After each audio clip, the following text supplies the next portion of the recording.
یہ ہوتا یہ ہے کہ جو آدمی ایکسل کرتا کسی فیلڈ میں زندگی کے، وہ ایک تو سنگل ٹریک مائنڈ ہوتا بندہ، دوسرا ڈیڈیکیٹڈ ہوتا ہے، تو اپنے کام میں ڈوبا ہوتا ہے۔ اس پروسیس میں اس کی زندگی کے دوسرے پہلو سب کے سب اگنور ہو جاتے ہیں۔ یہاں پہ انسان کو ایک بیلنس قائم کرنا چاہیے۔ میں اکثر بیشتر ایک ایگزامپل دیا کرتا ہوں کہ آپ صلی اللہ علیہ وسلم اللہ کے آخری نبی تھے، آخری پیغمبر تھے، آخری رسول تھے، آج بھی ہیں۔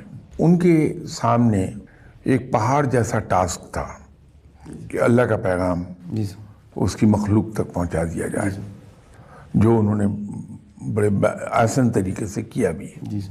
لیکن اگر ہم ذرا سے غور سے دیکھیں آپ صلی اللہ علیہ وسلم کی زندگی کو، تو کسی پہلو سے کہیں کمی نہیں نظر آئے گی۔ بہت اچھے باپ، بہت اچھے شوہر، بہت اچھے رشتہ دار، بہت اچھے دوست، بہت ہی اچھے جج، بہت اچھے سپہ سالار۔ زندگی کا کوئی پہلو ایسا نہیں جہاں کوئی کمی ہو۔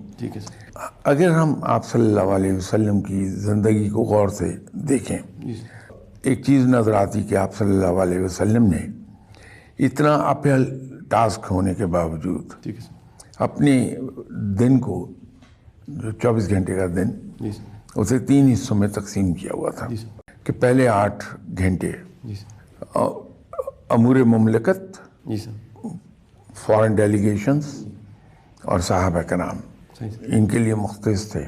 اس سے اگلے 8 گھنٹے فیملی لائف کے لیے مختص تھے، اور اس سے اگلے 8 گھنٹے آرام کے اور عبادات کے تھے۔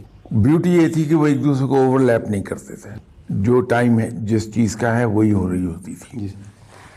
تو یہ ایک بہت خوبصورت ایگزامپل ہے ان لوگوں کے لیے جو زندگی کی دوڑ میں آئے ہوئے ہیں اور وہ اوپر چڑھنے کی کوشش کر رہے ہیں، کیونکہ یہی وہ وقت ہوتا ہے جہاں انسان میکسیمم ٹائم اور ایفرٹ اور اپنی مینٹل انرجیز دے رہا ہوتا ہے۔ تو اگر وہاں یہ احتیاط کر لے آدمی کہ اپنے وقت کو اسی طرح تقسیم کر لے سنت کے عین مطابق، تو یہ مسائل نہیں پیدا ہوتے پھر۔